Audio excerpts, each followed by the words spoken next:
All Arkansas, all sports. It's more sports.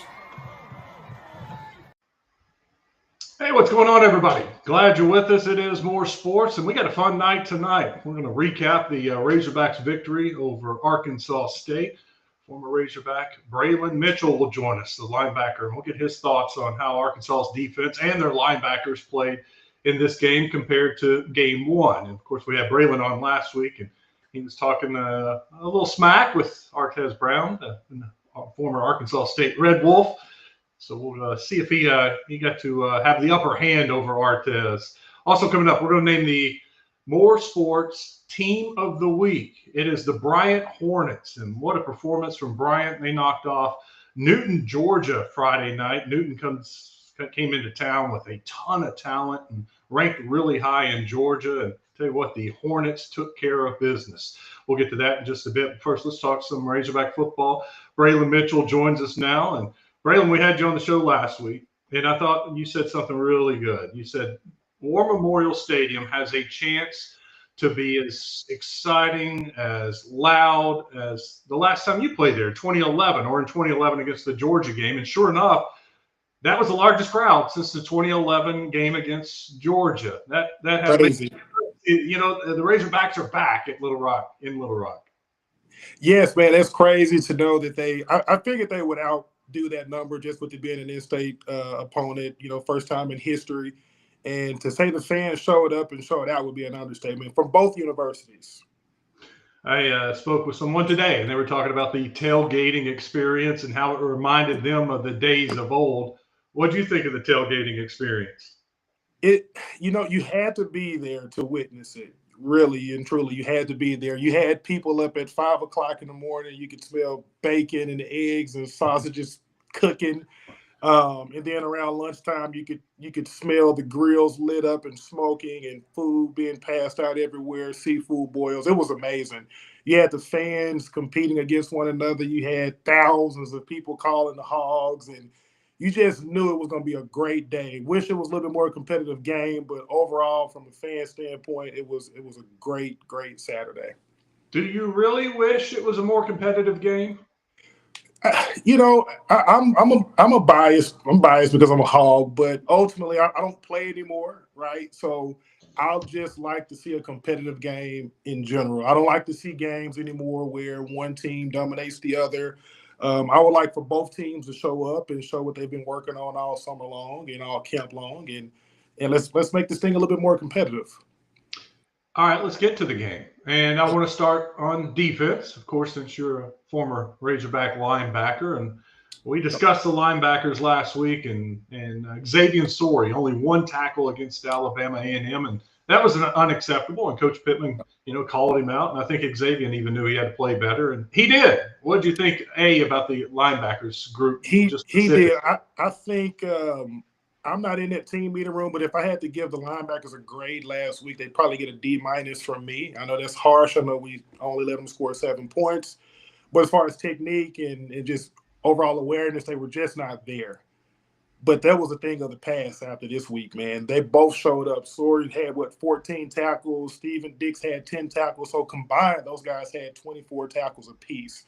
Not to mention the key interception. I wouldn't call it a key interception, but it's good to see that Sorey was – not only playing to run aggressively, but he was also reading his keys and playing the pass aggressively as well. So, yeah, Pittman called both of those guys out. He called the entire defense, but specifically those two out. And, man, Sorey, he stepped up big time. What's the key for linebackers to get interceptions? Because it almost seems like a bonus when a linebacker gets an interception. You're thinking of a safety or a defensive back getting a safety. But for a linebacker to get one, that's pretty big. Yeah, the main key is just reading your keys. Offensive guards and offensive tackles are going to pretty much give it away every single time what the play is going to be. Not to mention you watch film, from Sunday to Friday, late Friday evening before kickoff. So your keys are there. But for a linebacker specifically, you can't bite on the play action pass. And if you do bite on the play action pass, you have to hurry up and get back to your man. Specifically for linebackers, you're typically covering the third receiver and or a back coming out of the field. So as long as you don't have your eyes in the backfield and you can keep your head on the swivel, you stand a pretty good chance. Speaking of watching film, I'm curious. You said watching it from Sunday through Friday. If you got a late game like this Saturday when Arkansas takes on Ole Miss, 6:00 start, are you even trying to cram in some more film study Saturday morning? Well, I wouldn't call it cramming. In fact, when I played, we didn't watch film anymore on Saturday. On Saturday, if you have to watch film on game day, it's too late. It's too late, and you might be in trouble. So, specifically speaking for the team, they'll probably do a walkthrough early that morning. They'll probably watch some of the other games. I know a ton of those guys got brothers and family members who play with other teams. So that'll be an opportunity for them to get a chance to watch them. But as far as watching film, that'll be cut off on Friday evening at about 10 or 11 o'clock before the coaches send the guys to the room. And then once you wake up on Saturday, it's time to go.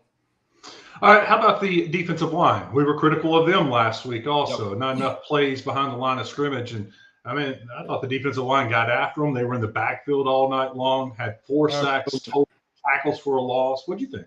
Absolutely. So I think the statistics in the first half was, I think, 4 sacks, which some people don't even get that in a whole game. I think they had like 10 tackles for loss going into the third quarter as well. So, and that was largely in part due to the defensive line. But any great defense, Wes, they know that you have to win first and second down, right? If you can win first and second down, you stand a good chance of putting the offense behind their play script. Right, get them in third and medium, third and long, and that's what we ended up doing. But when we got the first, I knew it was going to be a great night, the first series that we had, because they went out there and they got a 3 and out, and they did it in a convincing fashion. I think we had a sack and like 2 quarterback hurries, and it was just something. It was a night and day difference from what they did last week, and it was just great to see them go out there and execute. All right, from a linebacker's perspective, give me your thoughts on Arkansas's offense.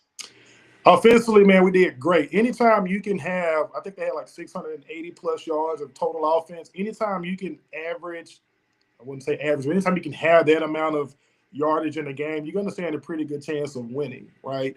But what I was most impressed with is it wasn't just a one-sided affair. What I mean by that, it wasn't just Taylor Green throwing for 600 yards or someone running for 600 yards. It was actually even killed. I think the offense threw for like 310 yards, give or take. And I think they rushed for like 320, 330-ish. So that's what you want to see going into SEC play this upcoming week.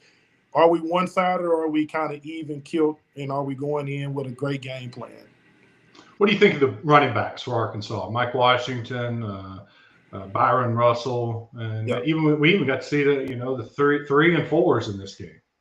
Yeah, man, I love what I saw out of Washington and Russell as well. But Washington, I was a little bit nervous. I didn't, like a lot of people, I didn't know who he was coming in. I heard stories of how good he was, and I saw spurts last week. But man, when he took that second play of the game.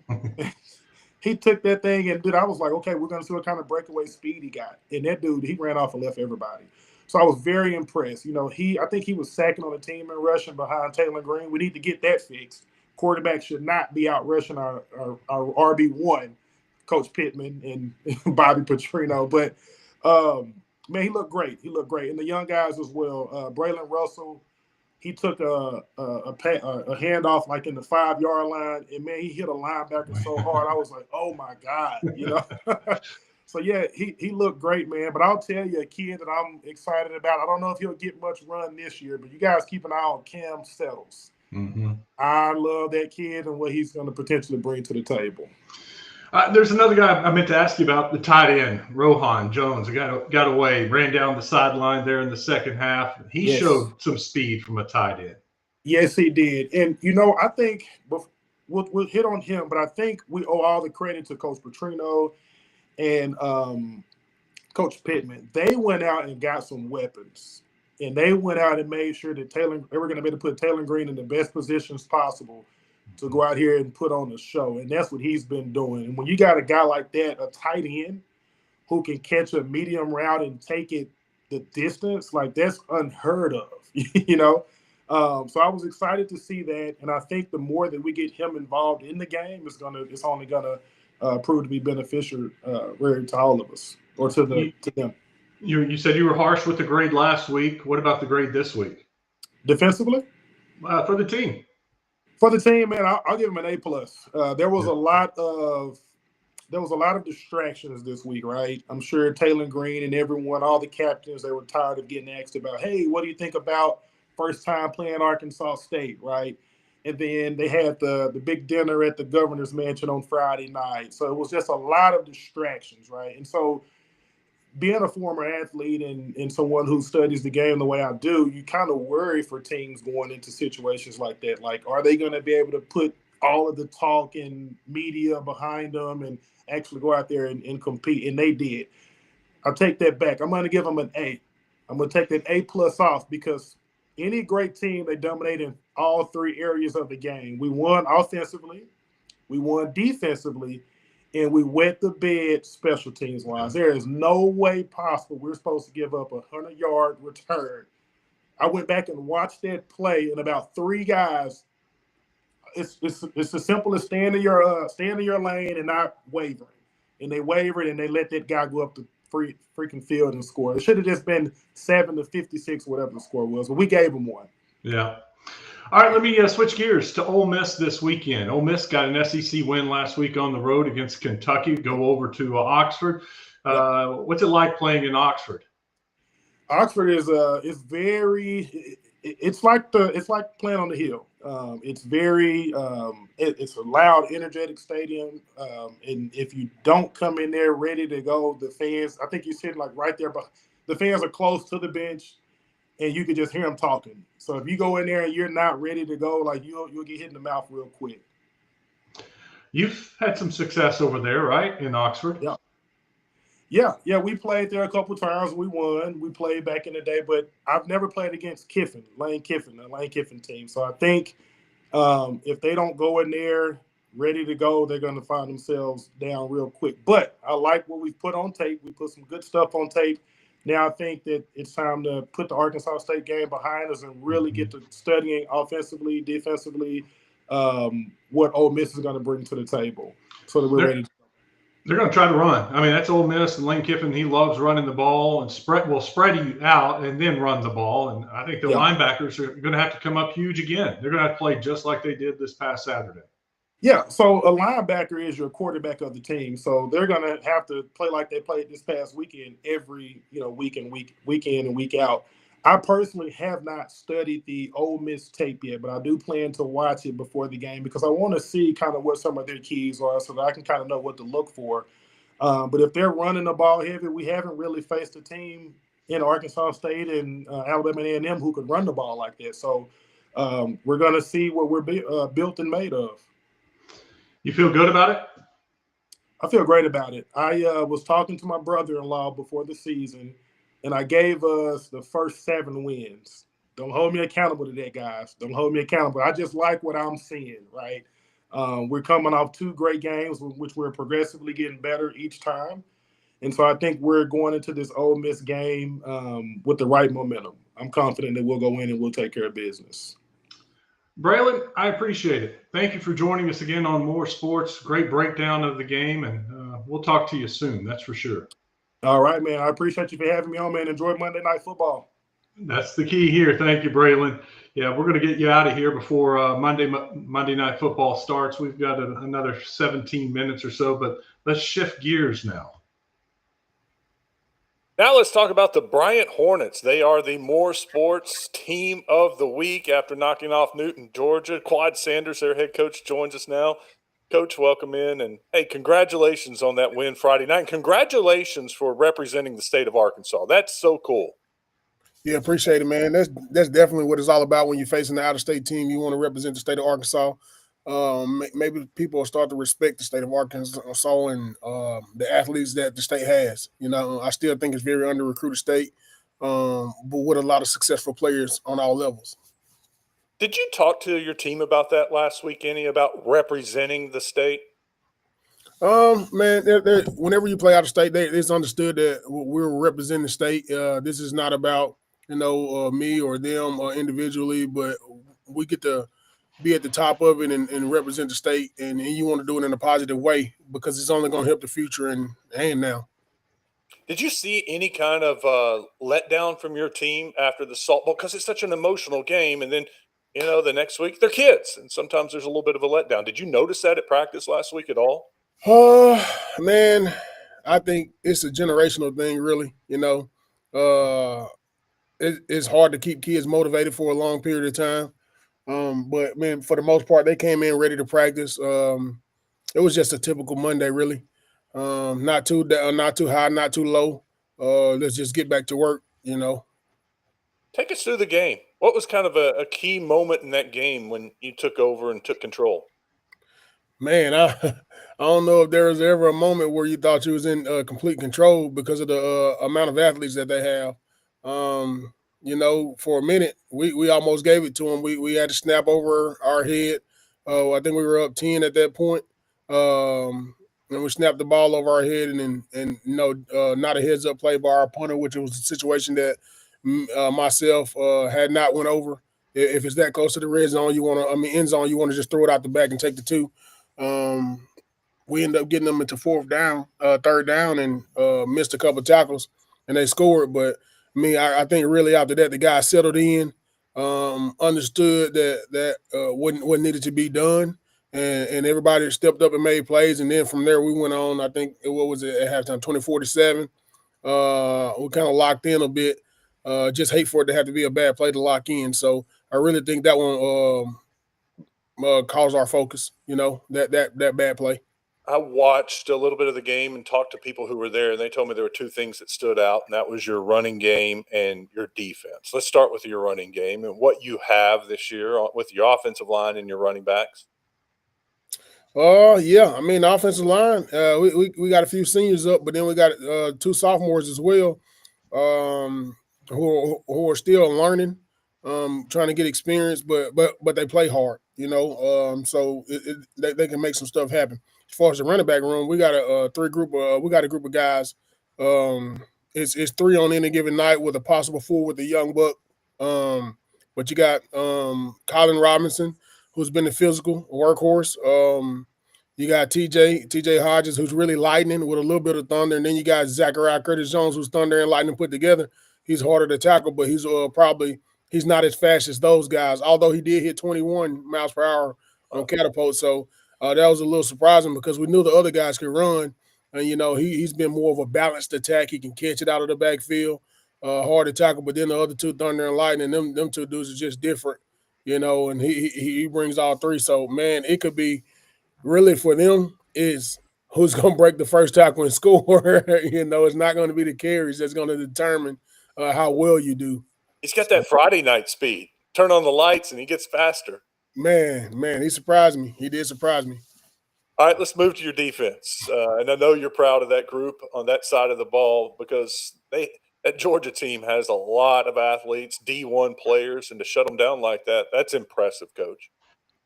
Yeah, man, the kids really my defense coordinator did a good job of getting a game plan to them, and they understood what they had to be, what they had to do and where they had to be. Also, understanding what they're going against, who these guys are and what they're capable of and what they see weekly, although I think we kind of surprised them with how physical and fast we were. And they did a good job of executing and running to the ball, man.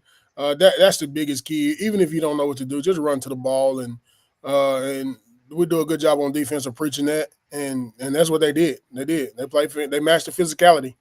It was definitely a physical game. How good was that team, Newton, Georgia? Man, one might try to discredit them because they lose 3 or 4 games a year. But you look at who they lose those 3 or 4 games a year to, and probably anybody else in any other state would lose the same 3 or 4 games. They're going against the top. They're 6A. They're class 6A, which is the highest in Georgia. And then when you put that into perspective, they're going against number 1, 2, 3, 4, 5 in Georgia every week, and not only that, they travel. Last year they went to East St. Louis, and we all know who East St. Louis is. This year they come all the way to Bryant, and next year they'll probably go somewhere else. So they don't have a cake schedule. So what we went against was pretty good. Now I'm not saying that's going to be the best team we'll face all year, probably the most talented, but we got really good teams here in Arkansas, and when I say teams, they're talented with also with great scheming coaches. So it may not be the best team we face, but it's dang sure going to be one of the most talented teams and strong physical teams.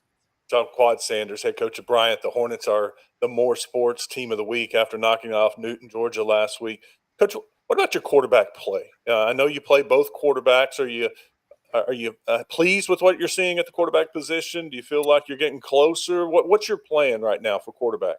Well, then I don't really have a plan. The plan is just win, and whoever at whatever point in the game gives us the best chance to win is going to be in the game.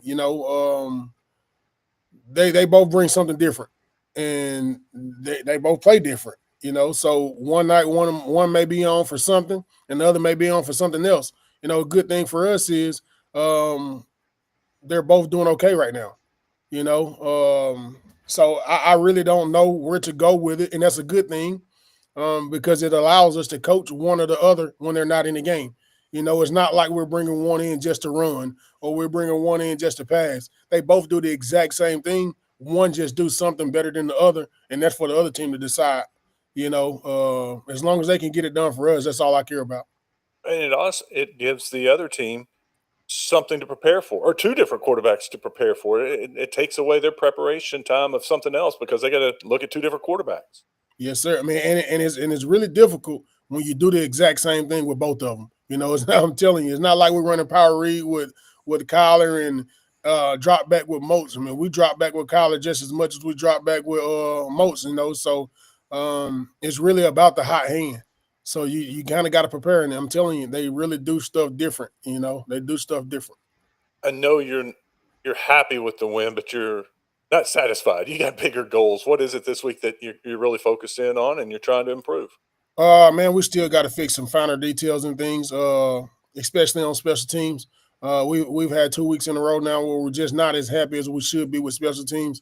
We're getting there, we're getting improved, but man, shoot, any good coach knows special teams can lose you or win you a ball game, especially when offense and defense is equal. All things equal, special teams is going to be the outcome, and so that's going to be a focus. But the finer stuff on defense, making sure we all on the same page. That's the key. And then on offense, making sure we're assignment sound, knowing who to block and where to go, all on one account. The better we can be on the same page on all three phases of the game, the better team will be. And that's the goal, is to be a better team. I was going to say you have another fun game, at least for the fans, game this week against Parkview. You're shaking your head. It's not fun, for you guys, but the fans love it. But for us, man, it's just another thing to keep us up all night. Your thoughts on Parkview and facing them this Friday night? Man, Parkview is going to be what Parkview is. They're athletic as well, physical team. A little bit different situation at quarterback this year. He can throw it a lot better. He came in for him last year, and I think he played a lot more. So he's gotten the experience. He's athletic as well. So anytime you're facing an athletic quarterback that can throw it, man, it's always going to be a posing issue for you on defense. Definitely got to match the physicality. I think playing last week's game is going to help us be physical. But that team didn't pass it as much as this team will, although that team had probably a little bit faster guys. That team got faster guys than everybody, though. I think one of them receivers won a New Balance 200, So that's nothing, not taking away from anybody else. But I think Parkview passed it a lot better than this team will. There may be a team as prepared as Bryant when conference starts, but I don't know if there'll be a team more prepared after your schedule when conference play starts. You guys have had a gauntlet. Yeah, and you know what? I like it that way. Man. It's easy to schedule guys that you can beat or you should beat, but you want guys that'll challenge you mentally and physically and get you prepared to play a tough conference schedule. So that when you get into that conference schedule, you've already seen everything that you could possibly see, and then it's about making adjustments. And so, yeah, man, I look forward to our out of conference schedule every year. Just hope we continue to get good teams. Coach, congratulations on being the More Sports Team of the Week. Thank you for your time, and we'll talk to you soon. Best of luck the rest of the way. Yes, sir. Appreciate you, brother. Quad Sanders joining us on More Sports. And what a great game. What a great outcome for the state of Arkansas for Bryant to knock off Newton, Georgia last week. That's going to do it for tonight. We'll be back here tomorrow night with our More Sports Player of the Week. That voting is going on Twitter right now. You can head over and look for Wes_Moore on Twitter. Look for the poll and cast your vote. And tomorrow night, we'll be hearing from the More Sports Player of the Week. That's going to do it for tonight. Thank you for watching. And remember, we'll be back here tomorrow night with more sports. All Arkansas, all sports.